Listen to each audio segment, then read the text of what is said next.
हाँ देख आ तो गईले। ए बाबू ए बाबू सुना, तनी एकरा के बाजारे ले जैता। एकरा के ना ब्यूटी पार्लर में भाव बनवावे के बा। अभी ये हाँ अभी नहीं तो कब ले चला ना। ये टाइम है तारा ब्यूटी पार्लर जाएगी।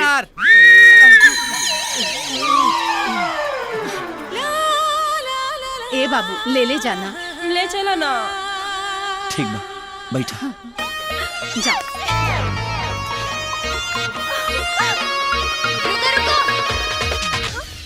हमरो बाजार चले के बा। हाँ तोहरा के कौन काम बा? बा कुछ जरूरी काम। जकरा जकरा चले के बाद जल्दी बैठा लो।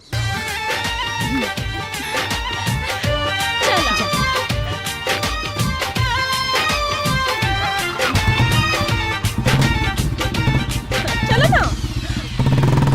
संभाल के ले जाइया। ए हाँ ठीक से बैठ। ठीक से नहीं को बैठ सकत का? हम ठीक से बैठल बाने तो के का प्रॉब्लम बा?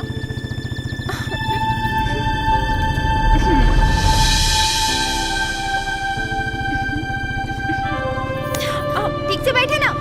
अरे तो के का प्रॉब्लम बा? राजा गाड़ी रोको तो। हाँ? उतरो नीचे। काहे? नीचे उतरो। हाँ। जो हुआ काहे जाई? हम कहा ताने नु जो हुआ जो। देखा तू ओकरा के साफ साफ कह दो। ओकरा दिमाग में कुछ अलग ही चल रहल बा। अबे काहे कि हम नहीं खिचात के हो और जा।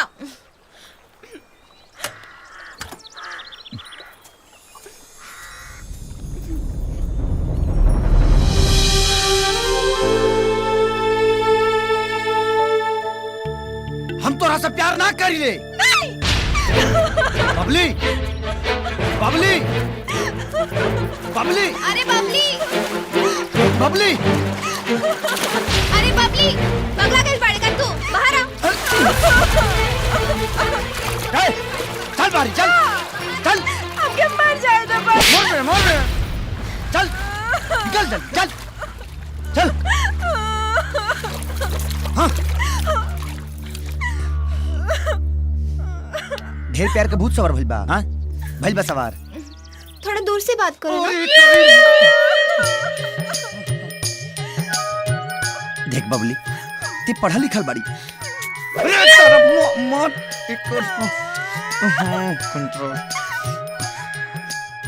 देख बबली ते सुंदर बाड़ी। तारो ले ज्यादा सुंदर बिया ना। हमसे भी ज्यादा सुंदर बिया। बिया की ना सुंदर? हाँ हाँ बिया ना। हाँ हाँ ते सुंदर बाड़ी। तोरा तो हमरो से सुंदर लड़का मिल जाई। पर हमके तू ही जाई। अरे हमारा के तक कौनो लड़की रिजेक्ट कर देले रे। चल घरे चल ना। हमें भी अपन जान दे दे डूब हमें के। ठेहुन भर पनिया में जान देबे। जान देबे देबे हमें ठेहुन भर में। चल अरे चल।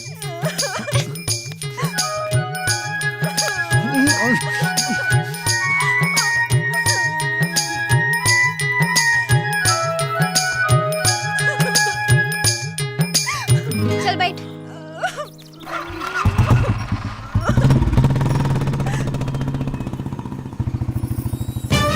का हो ये हमरा से ढेर सुंदर बिया का?